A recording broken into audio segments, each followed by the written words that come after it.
Pero bueno, los que no estuvieron el martes pasado no se van a perder al menos del hilo de del estudio porque continuamos en Mateo 12, inmediatamente después de donde estábamos.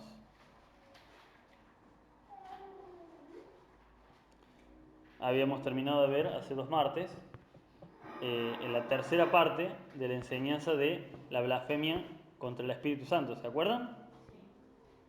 Que terminaba en el versículo 37, 12:37. Y continúa, la historia no terminó ahí, vamos a leer a partir de ahí en el número 38 hasta el 42 nos toca hoy. Mateo 12, 38 al 42. ¿Lo tienen? Dice así. Entonces respondieron algunos de los escribas y de los fariseos diciendo, Maestro, deseamos ver señal de ti, deseamos ver de ti señal. Él respondió y les dijo, la generación mala y adúltera demanda señal, pero señal no le será dada sino la señal del profeta Jonás. Porque como estuvo Jonás en el vientre del gran pez 3 días y 3 noches, así estará el Hijo del Hombre en el corazón de la tierra 3 días y 3 noches. Los hombres de Nínive se levantarán en el juicio con esta generación y la condenarán porque ellos se arrepintieron a la predicación de Jonás, y he aquí más que Jonás en este lugar.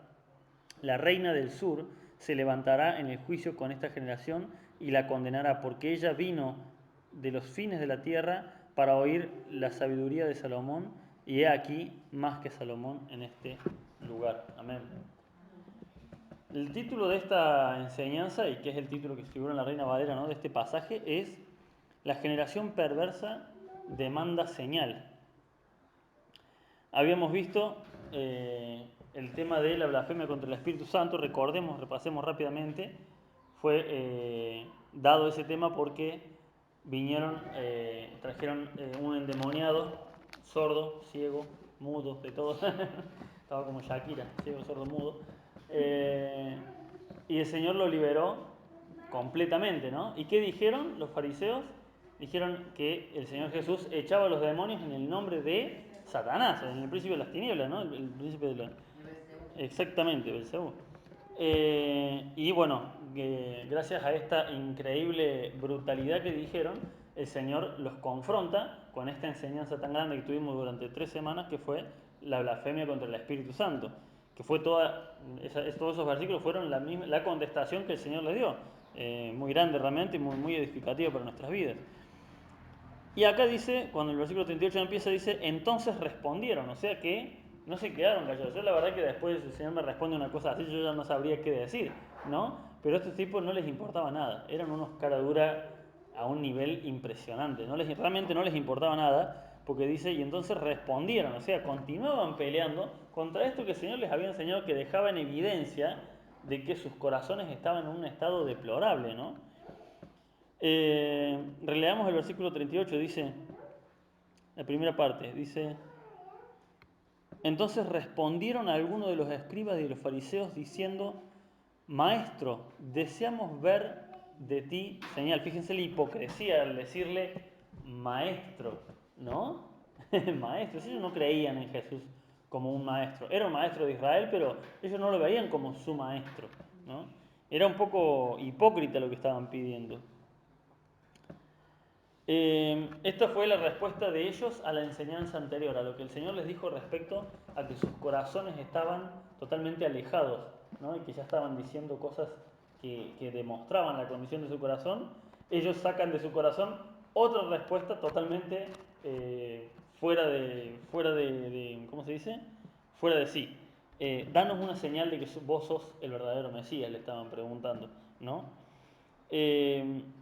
La pregunta es, ¿no habían visto suficiente? Acababan de ver a un hombre librado de, o sea, era endemoniado, mudo y sordo, creo que era, no me acuerdo si era ciego. Bien, acababan de ver una liberación tremenda y no lo creyeron. Y antes de eso vieron que le restauró la mano, una mano seca, o sea, una mano sin vida, a alguien en la sinagoga y no creyeron. Y antes de eso vieron a un montón de otra gente y les dicen, queremos ver señal de ti. ¿Qué señal querían ver? No se explica, es inentendible qué otra señal querían ver de Dios, ¿no? no había no habían visto suficientes señales, ya eran demasiadas las señales, pero perversamente estaban pidiendo más señales de parte de Dios, ¿no? En realidad lo que buscaban era una excusa para no creer, ¿sí? No buscaban una excusa para creer en Él, no buscaban una señal para creer en Él, sino que buscaban una excusa para no creer en Dios. Ya vamos a ver más adelante por qué. O tal vez solamente intentaban manipularlo, ¿no? A ver, es verdad que sos el Mesías, bueno, hace esto, como Satanás lo hizo cuando lo tentó en el desierto. Así que sos el Hijo de Dios, bueno, tirate de acá arriba, a ver, convertir las piedras en pan.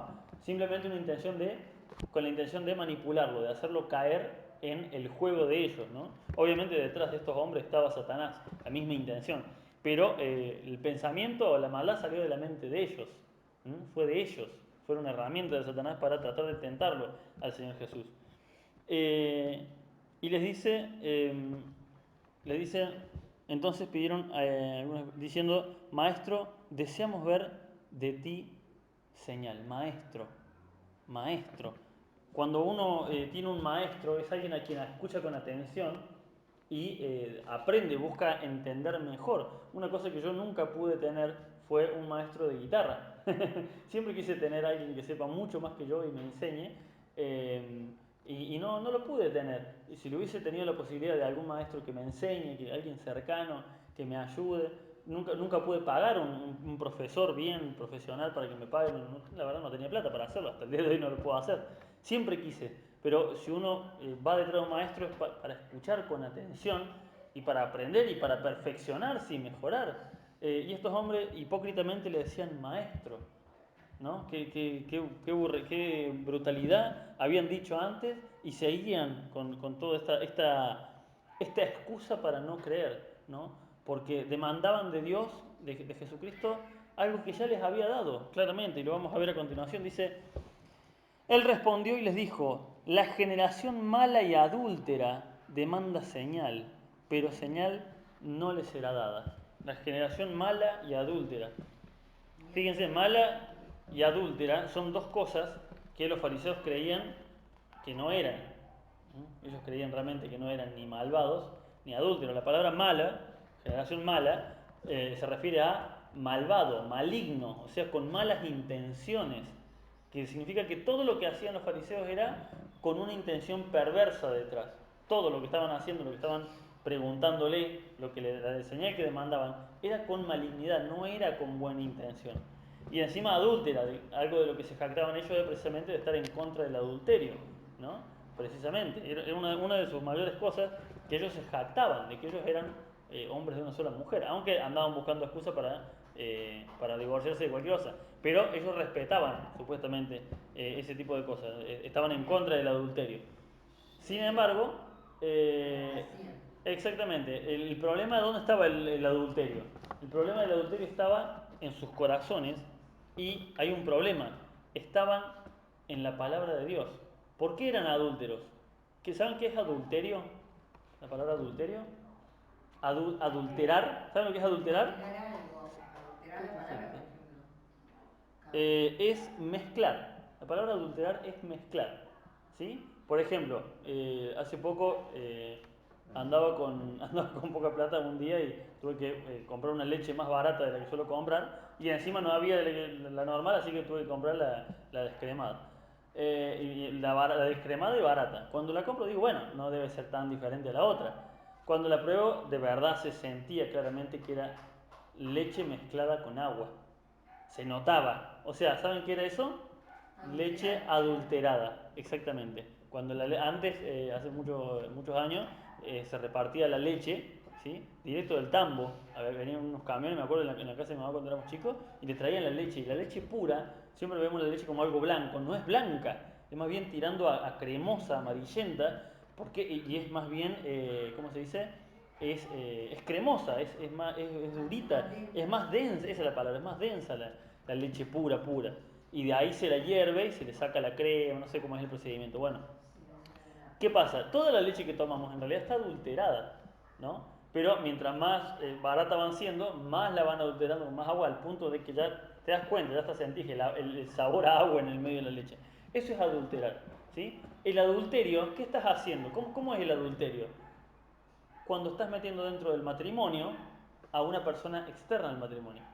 ¿Mm? Cuando el hombre o la mujer engaña a su pareja, está adulterando el matrimonio. El matrimonio perfecto es el varón para la mujer para el varón, nada más. ¿Y el adulterio qué es? Meter algo dentro ahí, mezclar en el matrimonio algo que no va. ¿Sí? Aún supongamos, porque hoy en día está muy de moda el tema de los swingers, no sé si saben lo que es, cambiamos de pareja y no hay ningún problema. Cambiamos un tiempito y después volvemos. Por más que estén de acuerdo las dos partes, por más que el marido o la mujer diga, no me importa, me da lo mismo, mientras esté conmigo, no importa, el matrimonio está adulterado igual, porque no es el diseño que Dios creó. ¿Sí? ¿Ellos qué habían adulterado? La palabra de Dios. ¿Sí? Ellos creían que que eran buenos para cumplir la palabra de Dios. Por eso cuando les dice la generación mala, les dice, ellos no eran malos, eran perversos y eran adúlteros porque torcían la palabra de Dios, la mezclaban con ¿qué? Con los dichos de los judíos, de ellos mismos. Ellos tenían la Torá, que es la Biblia, los 5 primeros libros de la Biblia, el Pentateuco, tenían la Torá, pero aparte le metían, no me acuerdo cómo se llamaba, la Midrash, el Talmud, que eran dichos de los sabios hebreos antiguos, cosas que no estaban en la Biblia. Era así, bueno, es como si metiéramos el comentario bíblico, no sé, de John MacArthur, lo metemos en la Biblia como parte de la palabra de Dios. No, es simplemente una interpretación que tiene John MacArthur, pero no deja de ser un hombre, nada más. Y no pasa de ahí. Puede ser un hombre muy sabio, pero no deja de ser un hombre. Ya cuando empezás a tomar las palabras de hombre como palabra de Dios, sonaste, estás adulterando la palabra de Dios. Por eso eran una generación mala y perversa. Eran malignos, todo lo que hacían lo hacían con mala intención. Y eran adúlteros porque adulteraban, mezclaban la palabra de Dios. ¿Sí? Dice, y fíjense esto es muy interesante que les dice, para los que están anotando, para que tengan en cuenta un par de cositas. ¿Por qué les dice la generación, ¿sí? Generación mala y adúltero? Luego le dice, en otra parte, generación de víboras. ¿Por qué generación? Porque se refiere a toda esa camada, a todo ese rejunte, exactamente. A los que vivían en esa época. Exactamente, exactamente. A todos los que los componían a los fariseos, toda esa generación, porque los fariseos cuando nacieron, no nacieron con la intención con la que terminaron. Empezaron con la intención de buscar la purificación, la santificación, lo más posible, pero se fue tergiversando, torciendo y pudriendo cada vez más. Entonces, esa generación donde nació Jesús era la peor de todas, ¿sí? ¿Y por qué la palabra generación? Porque ya hubo otras generaciones malvadas y adúlteras que demandaban señal. ¿Saben cuáles? La primera, la que estaba con Moisés cuando cruzaron el Mar Rojo. La primera generación, ¿qué pasó? Murieron en el desierto. ¿Por qué? Porque eran una generación malvada y adúltera. ¿Sí? ¿Y qué hacían? Demandaban señal todo el tiempo. ¿Se acuerdan? Recién terminaban de ver un milagro magnífico como abrirse el mar y una cosa que no tiene explicación científica. Han querido explicar que venía un viento y levantó el agua. Si un viento fuera tan fuerte para levantar el agua de un río, los habría levantado a todos ellos, a ver cómo, ¿no? O sea, claramente fue un milagro, algo totalmente fuera de lo normal. Y vieron semejante milagro y cruzan y dicen, tenemos hambre, nos vamos a morir de hambre, y el Señor les da maná. Tenemos sed, y el Señor saca agua de una roca. Y después, estamos podridos del maná, queremos carne. Generación malvada y adúltera, perversos eran perversos. Viendo las señales, demandaban más señal. Por eso el Señor le dice, la generación malvada y adúltera es la que siempre demanda señal. Luego tenés la otra generación malvada y adúltera en la época de Jeremías, en la época de Eliseo y Elías, ¿sí? ¿Vieron señales con Eliseo y con Elías? Se hartaron de ver señales. Elías y sobre todo Eliseo hicieron un montón de señales claramente visibles, sobre todo Elías con el tema de los 700, 800, no sé cuántos eran profetas de Baal y de Acera, cuando descendió fuego del cielo y consumió el holocausto, una cosa que no tiene nombre directamente. Uno dice puede haber sido un rayo, no, porque dice que consumió todo el agua que estaba alrededor del holocausto, o sea, algo fuera de lo normal. Vieron esa señal y aún así no creyeron, ¿sí? Y siempre estaban detrás de cosas místicas, detrás de señales. Cuando A Eliseo lo llaman para preguntarle si tiene que ir a la batalla, un rey malvado. Le dice un rey al otro, le dice, este siempre me profetiza cosas malas. Y Eliseo irónicamente le dice, sí, vayan a la batalla, que les va a ir bien, el Señor los va a bendecir, les dice. Y obviamente no se creyeron, sabían que le estaba hablando en forma irónica, y ahí Eliseo les dice la verdad, no vas a ser bendecido, esto que estás haciendo está mal. Estaban siempre detrás de esa señal mística de parte de Dios. Y obviamente eran una generación malvada y perversa. ¿Conocen otra generación malvada y perversa que anda detrás de señales pero nunca cree? ¿Conocen alguna generación más? La nuestra, hermano. Nuestra generación es una generación malvada y perversa. ¿Sabían eso? ¿Sabían eso o no? Exactamente, nuestra generación me refiero a los cristianos. No hablo del mundo. Nuestra generación es una de los que llaman, los que dicen ser cristianos, es una generación malvada y perversa, porque andan buscando señales y milagros, y muchos han recibido señales y milagros y se han apartado del camino de Dios. Muchos han recibido milagros increíbles y no los vas a ver, no es que no los vas a ver acá en Mirador del Lago, no los vas a ver más en ninguna iglesia. Y peor, muchos otros han recibido palabra de Dios, han recibido consolación. El Señor ha restaurado sus vidas y se han ido de una iglesia de sana doctrina a una de las peores que podían encontrar. ¿Por qué? Porque ahí hay señales, porque ahí hay un supuesto profeta que te dice que vos vas a ser rico, que detrás de qué anda la generación malvada y perversa, detrás de señales. ¿Sí? La generación malvada y perversa, dice el Señor. Estamos, hermanos, en la generación malvada y perversa. Versículos 39 y 40 leamos, dice, Él les respondió y les dijo, la generación mala y adúltera demanda señal, pero señal no le será dada, sino la señal del profeta Jonás. Porque como estuvo Jonás en el vientre del pez 3 días y 3 noches, así estará el Hijo del Hombre en el corazón de la tierra 3 días y 3 noches. Varias cositas para anotar con respecto a esto y para tener en cuenta, ¿no? Los que quieran anotar. En primer lugar, para los que quieran anotar, Mateo 12, 39 y 40, es la primera vez que el Señor anuncia que va a morir y va a resucitar. ¿Sí? Este es el primer anuncio oficial del Señor diciendo claramente que va a morir y al tercer día va a resucitar. Fíjense cómo lo dice. Porque como estuvo, dice, pero señal no le será dada sino la señal del profeta Jonás. Porque como estuvo Jonás en el vientre del gran pez 3 días y 3 noches, o sea, al mismo tiempo que el Señor estuvo muerto, así estará el Hijo del Hombre en el corazón de la tierra 3 días y 3 noches.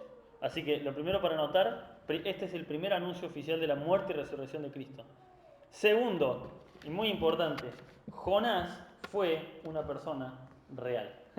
Tanto en la antigüedad como en la actualidad todavía se debate si Jonás y lo que pasó con el pez suena tan raro que dicen, como que hay muchos dicen que es una historia alegórica, que en realidad quería dar un simbolismo. Pero el Señor Jesús lo está tratando el profeta Jonás, dice, o sea, lo está tratando como una persona real y a lo que vivió lo está viviendo como un hecho real.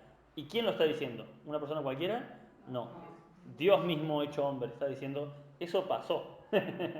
Eso pasó en la vida real. Entonces, muy importante cuando alguien te dice que lo de Jonás es mitología, o sea, algún cristiano, si alguien del mundo te dice, bueno, no le vas a dar bolilla. Pero si cuando hay cristianos que todavía creen que la historia de Jonás es media mitológica, no, hermanos, acá Jesús en este pasaje nos está diciendo, Jonás fue un profeta real. Y lo que pasó con Jonás fue una señal de lo que iba a pasar con Jesucristo. ¿Sí? Tercero, y muy importante para nosotros, ¿a quién le predicó Jonás? ¿Y qué era Nínive? Una nación pagana. No, pero era una nación gentil. O sea, una nación no hebrea, no judía. ¿Sí? Era una nación gentil. ¿Quiénes son los gentiles acá? Nosotros, exactamente. O sea que ya en el libro de Jonás se estaba anunciando no solo la muerte y la resurrección de Jesucristo, sino después de la muerte y resurrección que vino, la predicación a los gentiles. ¿Sí? Fíjense qué interesante, ¿no? Ahora hay una parte muy interesante acá de lo que menciona el Señor. Fíjense cómo dice el tema de su muerte y resurrección. Porque como estuvo Jonás en el vientre del pez, de gran pez, 3 días y 3 noches, así estará el Hijo del Hombre en el corazón de la tierra, 3 días y 3 noches. ¿Por qué dice el corazón de la tierra? Algunos que no creen, yo de hecho ya lo he hablado esto, y el que quiera repasarlo está la enseñanza, creo que fue un día domingo, acerca de lo que va a ser, sí, exactamente, pero me refiero de lo que va a ser el fin de los tiempos, ¿no? Y de lo que pasa con el cristiano después de la muerte, los hermanos en Cristo que ya han partido con el Señor. Está claro, no sé si todos lo recordarán, pero creo que quedó claro de que los que parten con el Señor no es que se van al tercer cielo, van al paraíso, ¿sí? Al paraíso, lo que los judíos llamaban el seno de Abraham, ¿sí? Todavía ellos no están en el cielo, vamos a ir todos juntos cuando sea la venida del Señor. Entonces dice, como recordarán, lo vimos eso del tema del centro de la tierra. ¿A dónde estuvo? Estuvo en el Hades, en el seno de Abraham. En realidad el Hades se le llama a la parte del infierno, porque recordemos que por lo que se da a entender están uno al lado del otro, se pueden ver claramente. Recordemos la historia que cuenta el mismo Señor Jesús, que es que habla, ¿cómo se llama? Abraham con el rico, ¿sí? Y pueden hablar y uno está en el paraíso y el otro está en el infierno. Entonces, claramente está hablando de un lugar físico donde conviven los dos juntos. Obviamente uno en tormento y el otro en gozo, como estaba Lázaro, se llamaba el pobre. Entonces, descendió a las partes más bajas de la tierra, significa, como están en el corazón de la tierra, significa esto, y lo podemos respaldar con Efesios capítulo 4, versículo 9, cuando dice en Efesios que el Señor Jesús descendió a las partes más bajas de la tierra, dice. Es muy interesante porque yo he leído a algunos comentaristas de gente que no creen que cuando la persona muere se va al cielo de una. Escuché que decían que se refería, el corazón de la tierra se refiere a que estaba enterrado. Pero hay un detalle muy interesante, Jesús nunca fue enterrado. Ellos no enterraban muertos, ellos los metían adentro de una cueva. Nosotros enterramos muertos. ¿Sí? Es costumbre nuestra meter debajo de la tierra, hacer un hueco, así 3 metros, 2 metros para abajo y ponerlo ahí. Ellos lo ponían en una cueva. Y es más, hasta hace muy poco se practicaba el simplemente cubrir con piedras, ¿sí? O hacer una zanja muy pequeña y cubrir arriba con piedras. Pero no se sumergía debajo de la tierra como se hace hoy en día. Así que no debemos confundir el estar debajo de la tierra, la forma que tenemos nosotros de enterrar a los muertos, con la forma hebrea de enterrar a los muertos. Ellos no enterraban debajo de la tierra, ellos metían en cuevas, ¿sí? Y sellaban la cueva. Tal vez los más pobres que no podían darse el lujo de pagar una cueva, a lo mejor enterraban. Pero la mayoría, cuando vemos los casos, siempre se los metía en una cueva.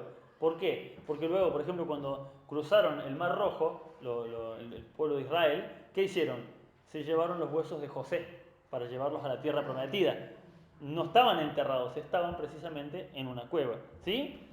Entonces, cuando habla de que estuvo en las partes más bajas de la tierra, ¿sí? Está hablando de el centro. De hecho, la palabra, cuando dice acá, en el corazón de la tierra, se refiere a el núcleo de la tierra. La palabra literalmente significa, la palabra corazón es cardia, o sea, que está en el medio, como nuestro corazón, ¿sí? Y el Salmo 16:10 dice, ahí tenemos este Salmo de David, que es una profecía del Señor que dice, porque no dejarás mi alma en el Seol, ¿sí? Ni permitirás que tu santo vea corrupción. David estaba hablando de sí mismo, pero eso es un salmo mesiánico que también hace alusión a Jesucristo. Entonces claramente se entiende de que el Señor Jesús, luego de la muerte, ya estaba anunciando de que iba a morir, ¿sí? Iba a estar 3 días en el Seol, sería en el paraíso, y luego al tercer día resucitaría, que es cuando el pez escupe a Jonás en la orilla. Y luego, ¿qué pasa a partir de ahí? Se empieza a predicar a los gentiles. Luego de la resurrección de Jesucristo, empezó obviamente por el pueblo de Israel, pero inmediatamente se dieron cuenta que también había que predicarle a los gentiles.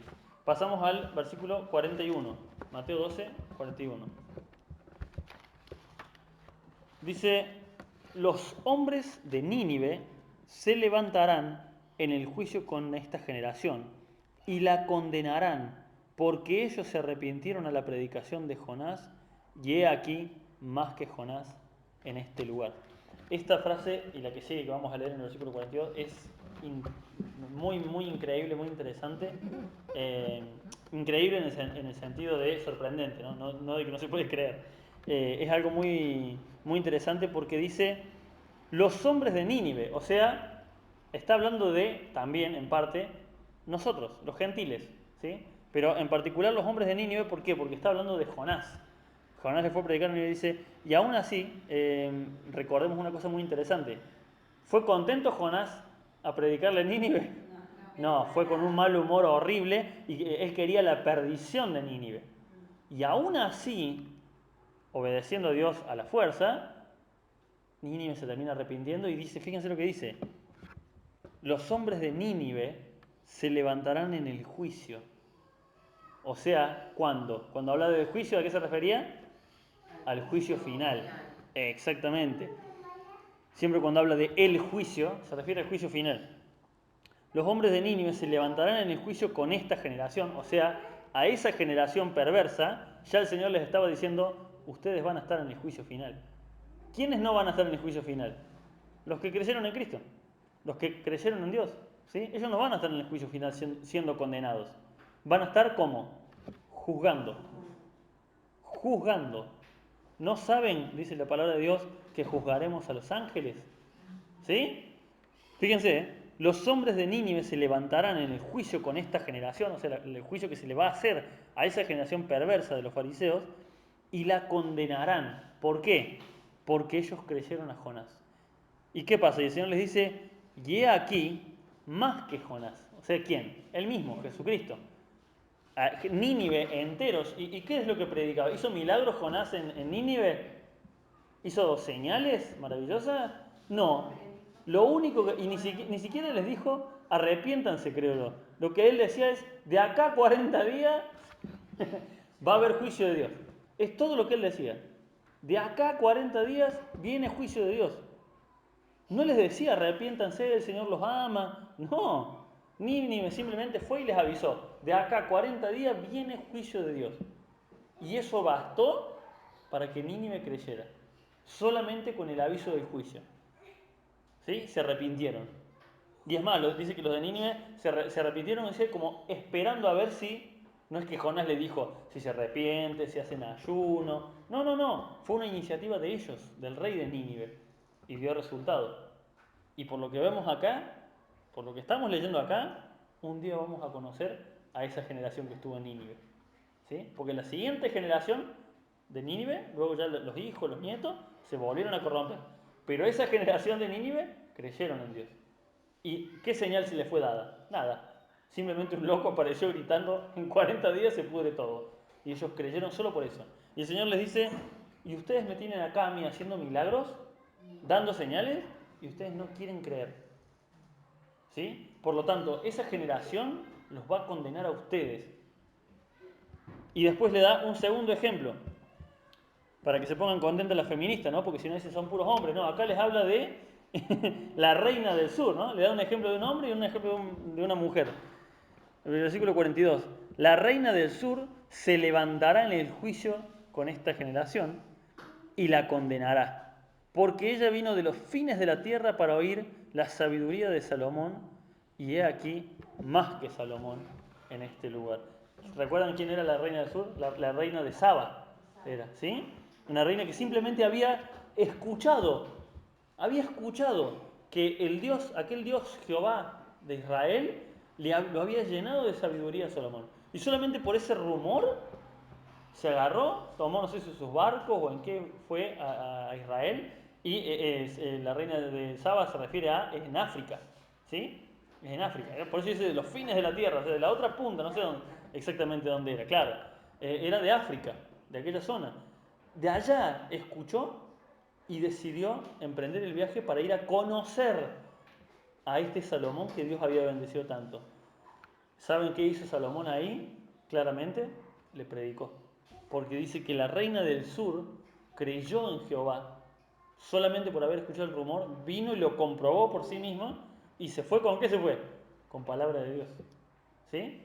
Recordemos en Hechos, cuando está el etíope, ¿sí?, leyendo y no entendía. ¿Y Etiopía dónde está? En África.